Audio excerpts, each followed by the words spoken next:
हरे कृष्ण। ये आजामिल का तीसरा नंबर पार्ट है, 3 नंबर पार्ट आजामिल का। और महापापी आजामिल कैसे हरिनाम एक बार लेके उद्धार हुए, अब उसका कथा चालू हो रहे हैं। तो संतों ने कहा, गुरुदेव ने कहा शिष्यों को कि शिष्य आप रुकते हैं यहीं पे, आजामिल से मिलके ही जाएंगे।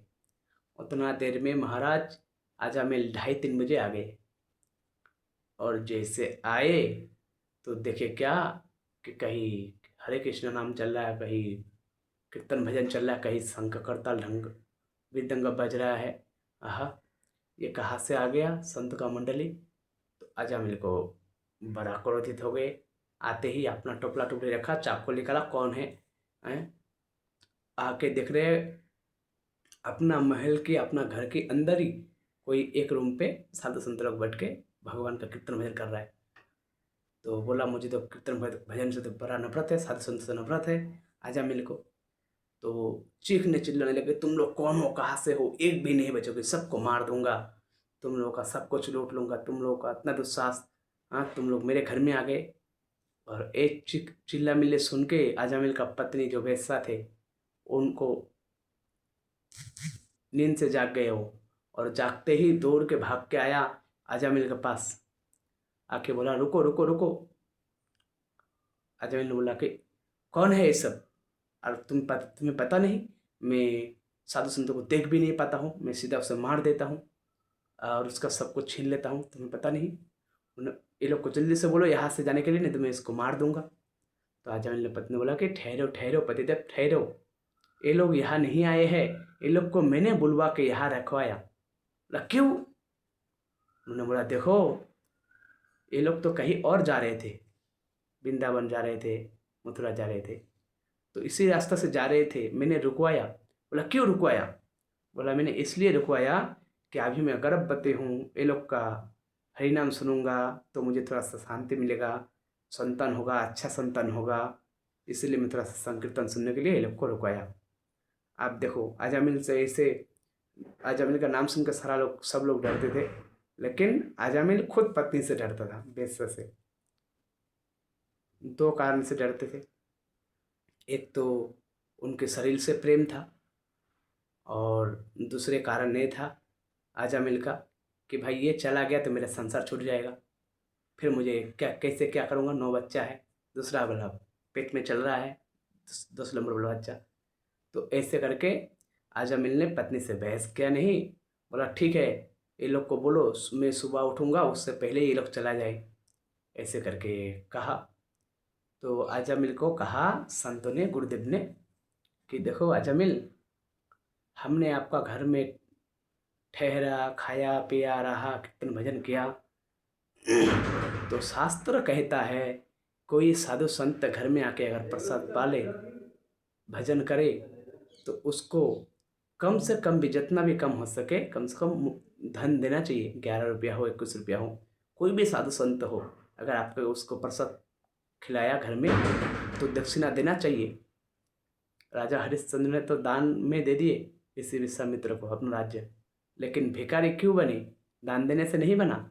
उन्होंने अपना बीबी बच्चे बेच दिए, बच्चा बेच दिए, खुद को बेच दिए, चंडाल बन गए, सिर्फ दक्षिणा के चक्कर में। 100 दक्षिणा देना था, 100 सोने का मुद्रा। तो इसीलिए कहता है दक्षिणा का बड़ा महिमा है, जब भी कोई साधु संत घर में आए तो उसे दक्षिणा देना चाहिए। ऐसे करके किसने कहा? संत गुरु ने आजामिल को। तो आजामिल ने देखा भाई पत्नी है तो नहीं आसपास, देखा पत्नी कहीं गया है, फिर बोला कि सुनो, तुम लोगों का भाग्य अच्छा है कि अभी पत्नी मेरे पास वाला रूम पे है, इसलिए मैं धीरे धीरे बोल रहा हूँ, और मेरे पत्नी के पेट में बच्चा है, इसलिए मैं तुम लोगों को अभी उनके कथा का विरुद्ध नहीं जा रहा हूँ, वरना तुम लोग मुझे जानते नहीं हो। ये तुम लोगों का जो टपला टुपली है ना, ये सब सुरक्षित है, इसलिए ये तुम बहुत भाग्यवान हो, इसलिए तुम्हारा टपला टुपली अभी सुरक्षित है और तुम लोग जीवित हो, वरना मैं आजामिल हूँ, मुझे मिनट नहीं लगेगा, तुम लोगों का सब कुछ मार मार काट के लूट पाट कर लूँगा मैं। हाँ, तुम लोग जीवित हो ये अच्छी बात है, पर दक्षिणा चाहिए, दक्षिणा। हाँ, दक्षिणा चाहिए। तो उधर से पत्नी आ गई, तब तक पत्नी आ गई, बोला कि हाँ कहाँ बातचीत चल रहा है? बोला कुछ नहीं, मैं ये लोग को बोल रहा था कि जब तक रहना रहो, 2 दिन रहो, 4 दिन रहो। पत्नी के सामने आजमल ने बात घुमा दिया। तो उन्होंने देखा भाई, संत गुरुदेव ने देख लिए कि इसका चाबी जो है, इसका जो कमजोरी है, ये पत्नी के विरुद्ध नहीं बोल सकता। तो उनकी पत्नी को कहा कि मैं आप लोगों का घर से जा रहा हूँ, आप लोगों का घर में रहा, खाया पिया, हाँ, आप लोगों ने शरण दिए, तो मैं मेरा एक कहावत मान सकते हैं आप लोग? बोला क्या? चेलों ने पहले ही कहा था गुरुदेव को। कोई कह रहा था गुरुदेव आजामिल आए तो बोलना हरि नाम करने के लिए, बोला नहीं करेगा। पूजा पाठ करने के लिए नहीं करेगा, कर्म कांड करने के लिए नहीं करेगा। हाँ, क्या करेगा फिर? साधु संग करने के लिए नहीं करेगा, दान करने के लिए नहीं करेगा, एक लूटपाट करने वाला इंसान क्या करेगा? तो गुरुदेव ने अपने विचार से भगवान को शरण के, भगवान कोई एक ऐसा उपदेश दो जिसको देने से इस अजामिल का, इस बेस्सा का उद्धार हो जाए, हरि कृपा हो जाए। तो हरि से मिलते कि हरि ने अपना नाम चेतना दिया कि इसको मेरा नाम दे दो। तो आप देखना हरि नाम का महिमा क्या है। साधु संतों ने कहा कि हे देवी, तुम्हारा गर्भ में जो बच्चा पल रहा है, जो लड़का पल रहा है, एक कितना नंबर बेटा है तुम्हारा? बोला 10 नंबर। 70-80 साल में 10 नंबर वाला बच्चा पेट में अभी तक है, वैसा का। तो उन्होंने बोला ये बेटा जो होगा तुम लोगों का प्रकट होगा, उसका नाम आजामिल रखना।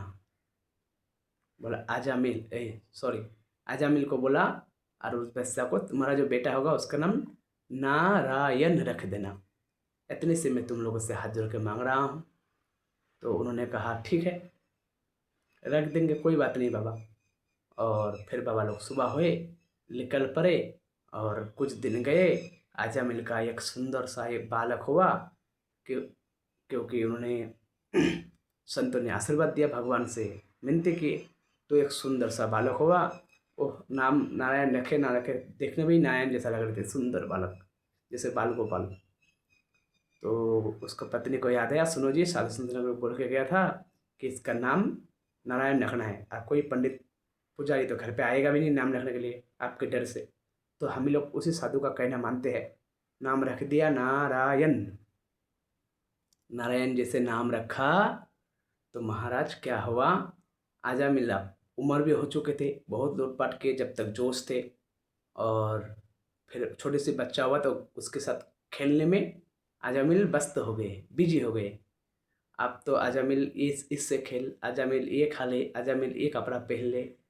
आजामिल ने बोलने लगा उसके छोटा बेटा नारायण को, नारायण ये खा ले, नारायण ये यहाँ बैठ जा, नारायण ये पहन ले। नारायण नारायण नारायण जाप करते करते दिन में 1000 बार, बात बात पे नारायण के कहा है सो गया। नारायण किधर मुख करके सोया, नारायण को ताकिया बदल दो, नारायण को ये चादर दे दो। नारायण नारायण जाप करने लगे, पूरा घर में नारायण नाम गुजरे। आप देखो साधु का कृपा, संत का कृपा। आप आदत पड़ गए नारायण नाम का, और पढ़ते पढ़ते एक दिन आजामिल सोया हुआ था।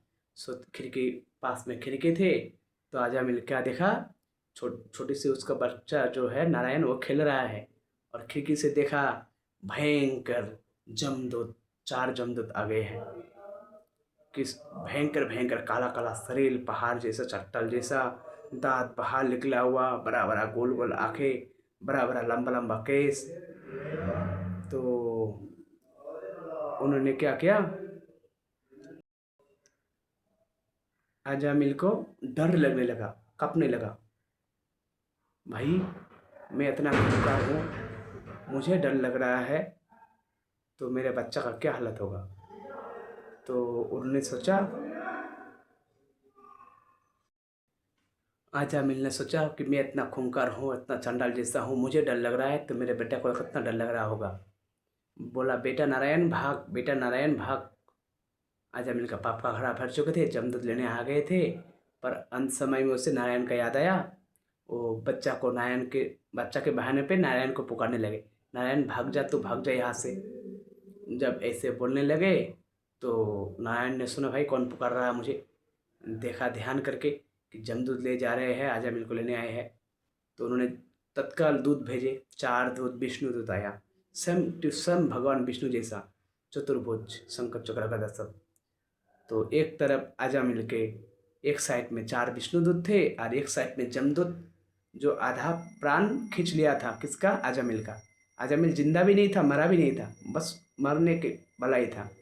उतना देर में उन्होंने, जमदूत ने प्राण खींच ही रहे थे, तब तक विष्णुदूत आके उन्हें रोका कि रुको, कौन हो तुम लोग। बोला हम लोग जमदूत है, हम इस महापापी अजामिल को लेके जाने के लिए आए हैं। बोला अच्छा, तुम लोग मुझे जमदूत तो नहीं लगते, कोई भूत प्रेत पिशाच हो तुम लोग धर्मराज का तो नहीं दूत हो सकता। बोला क्यों, हम लोग धर्मराज का ही दूत है। बोला नहीं, धर्मराज का अगर दूत आप लोग होते तो धर्म को जानते कि धर्म क्या है, अधर्म क्या है। तुम लोग इतना बड़ा अधर्म कार्य नहीं करते। तो जमदूत ने बोला कि हमने कौन सा अधर्म क्या काम है। बोला अधर्म काम तुमने किया। बोला क्या अधर्म। बोला यही अधर्म है कि कोई मरते समय हरि नाम ले, भगवान नारायण का नाम ले तो वो महासंत कहलाता है, और तुमने एक नारायण नाम लेने वाला को व्यक्ति को पकड़ के लेके जाने आया। तो जमदूत ने बोला कि सुनो, ये नारायण का नाम नहीं ले रहा था, उसके बेटे का नाम ले रहा था, वो छोटा सा खेल रहा है। बोला अच्छा, तुम लोग हमें समझाओगे कि क्या हो रहा है नहीं हो रहा है, बताओ पहले। ये बच्चा धरती पे पहले आया ना, हमारा भगवान नारायण आया। बोला नारायण, तो फिर पहले नारायण नाम किसका पड़ा। बोला हाँ भगवान का। तो फिर, अरे तुम भूल से हाथ रखो, गलती से हाथ रखो, जानबूझ के रखो, आग में हाथ रखोगे तो जलेगा ना। बच्चा रखे, बुरा रखे, सुंदर रखे, वस्त्र रखे, जला देगा। तो उन्होंने गलती से ही सही भगवान का नाम बच्चा का बहाने से ही सही लिया तो ना, तो उसे तुम मार नहीं सकते। बोला महाराज, ये तो पाप का घड़ा भरा हुआ है, इसको तो मारना पड़ेगा। तो बोला नहीं, अगर इससे तुम लोग हाथ लगाना चाहा तो हम लोग तुम्हारा वध कर देंगे। बोला कि पर इसने तो गलती से लिया महाराज। विष्णुदूत से झगड़ा होने लगे, जमदूत और विष्णुदूत में झगड़ा होने लगे। तो विष्णुदूत ने समझाया, देखो सिर्फ मरते समय हरि नाम लेने वाला व्यक्ति नहीं, कोई कंठी पिना हुआ है उससे भी जमदूत नहीं पकड़ सकता, कोई तिलक किया हुआ है उससे भी जमदूत पकड़ नहीं सकता, कोई हरि का नाम, कोई भी किसी भी नाम, इतना हजारों नामों में किसी नाम को भी जाप कर रहा है, बोल रहा है, उससे जमदूत नहीं लेके जा सकता। किसी ने साधु सेवा का सेवा कर रहा है, साधु संत का, उससे जमदूत पकड़ के नहीं ले सकता। कोई मंदिर में पूजा पाठ कर रहा है नारायण का, उससे जमदूत पकड़ के नहीं लेके जा सकता। ऐसे करके विष्णुदूत ने समझाया, पर जमदूतों ने समझा नहीं। लास्ट में विष्णुदूत ने बोला कि तुम्हारा खैर नहीं, तुम लोग पक्का, आप मुझे पता चल गया कंफर्म, तुम लोग कोई भूत प्रेत पिशाच हो।